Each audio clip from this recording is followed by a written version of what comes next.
lakas mo kasi sa ating inuman, pati ang pulutan ginawa kong hapunan.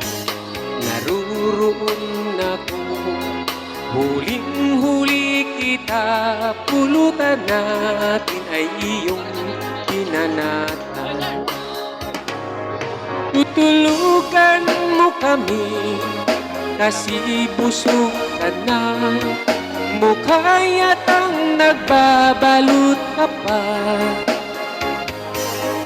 Ating pulutan ay ginawa mong hapunan, bukas makalawa, uulit yan. Halata sa mukha, umiinom ka na kahit di